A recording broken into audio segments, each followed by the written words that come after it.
hari abasore nzi neza bahinda umushyitsi bakagira ubwo bibagiye kubwira umukobwa ko bamukunda, bagatangira kuvuga ati anambwira ko atankunda se, bagatangira kugira ubwo bakavuga ati uriya mukobwa ashobora kuba afite boyfriend, ushobora no gusanga ntari type ye, akagira ubwo bikarangira igitekerezo yari afite gisubije mu nda akakimira, ntazigera anabwira umukobwa akamukunda.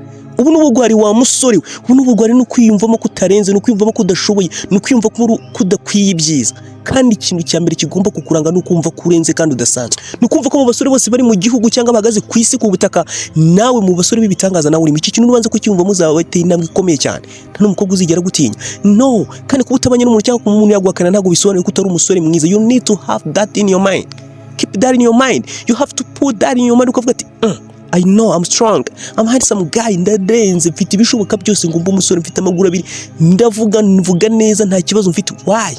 Kuki nashobora kugenda nkamubwira ko mukunda, niba bidakunda nyine nkashobora gushaka abandi.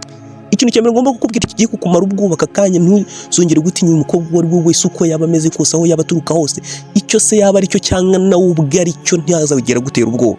Nukubanza kumva ko kuba umukobwa akubwiye hoya bidasobanuye kuri mubi.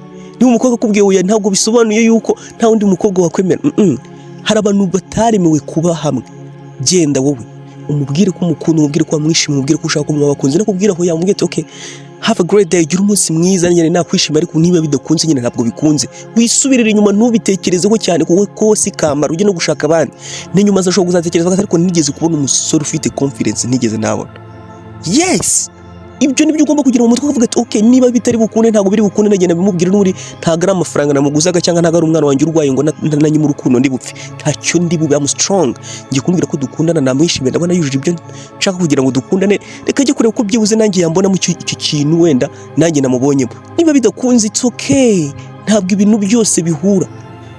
Ntabwo wari wajya ku isoko ngo ubone inkweto ubone urayikunze ariko nushyiramo ikirenge byange, hanyuma si iyo nkweto urayiguruka yijyana iwanyu ngo nuko wayikunze. No, urayisiga. Why do you leave it? Impamvu yisiga nuko nta kintu ushobora kuyimaza. Uwo muntu nawe rero niba wowe ubona umufitinga wowe ntagufitingemo, ntacyo bivuze. Byihorere, genda. Washimye ya nkweto ariko ya nkweto ntigukwira, just move on. Urukomeza kandi ukagura indi nkweto itandukanye na ya yindi, kandi ari usanga ya nkweto uguze bwa kabiri nayo nziza kurusha iyambe. I'm telling you the truth. Ushobora gusanga uwo muntu wakwangiye hari ibindi bintu byinshi utari kuza kumukundaho, ahubwo ukabona uwo muhuye n'uw'Imana yakugeneye. Don't feel ngumve ko uri umuntu udasanzwe. No, urasanzwe kandi you deserve better. Have that confidence in your mind. Go and tell her kumukunda, umubwire everything you want. Ntacyo yakugira, ufite amatwara kumva, nagusuzugura wikomereze, wigendere, wisekere. It's okay.